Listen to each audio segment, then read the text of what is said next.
Bank erosion is a hugely important issue to remedy. Most people don't bother, or they simply just try and backfill with rocks, stones, all manner of stuff. It never works, it really doesn't in the real world. We always suggest planting. If you look in that corner, there's some riparian sedge in that corner, right bang in the corner, and that's the only bit on this pond where there's no bank erosion.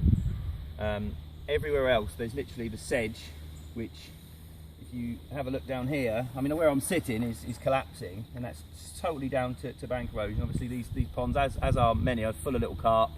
They constantly go around the edges, constantly trying to find food, and it's certainly a contributing factor to the bank erosion. And where you've got little tracks next to a ditch, it just eats in and in and in, and then people try all manner of things. They do end up spending quite a lot of money, and it doesn't work. Try backfilling. You end up with this, so you've got the rush is still trying to grow out on its own little spit, and it's just going to fall in. I believe this bank used to be out here probably only 5 years ago, something like that.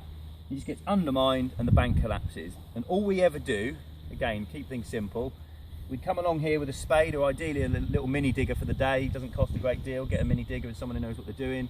Whiz along here and just with the teeth, just nip off the edge. So all this overhang, just nip this off. So you've got a nice little angle, and then replant it with useful plants. Plants such as the stuff in the corner there. I personally like variegated sedge, flag iris, riparia's fine. Just simple stuff that's going to be non-invasive.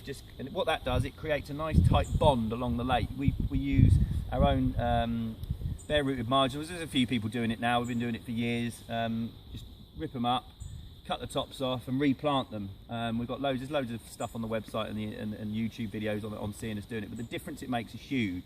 You do it quite thick and they tie in together, so instead of just being a clump like this, which is no good to anyone really, as you can see, I mean this is exactly what happens, it creates a tight bond, and you end up with you can always cut swims in later on if you need to, but it's the surefire way of just preventing bank erosion. And I bet if you go down your local lake, and you won't see nice fringed marginal plants. Normally there's either nothing, or there's just trees and shrubs and roots and rubbish in the water, or it's like this. If you pan around there slowly, you'll see what I mean. There's actually a post in the water over there, which I believe used to be in the bank, and it's nearly 2 foot away from the water's edge.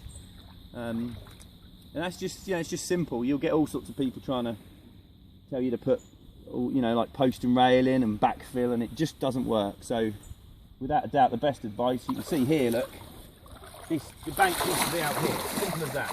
It's not just a tiny little spit. This it all used to be out here. And then it's just eating away. And I just rip all that out and start again. Because if you think, oh, I'm not spending money on that, I'll bung a load more fish in, all you're doing is in another 5 years, it's back to here, then back to here, and then suddenly you've got a whole bank repair job on your hands instead of just a little bit of planting. So, well worth doing.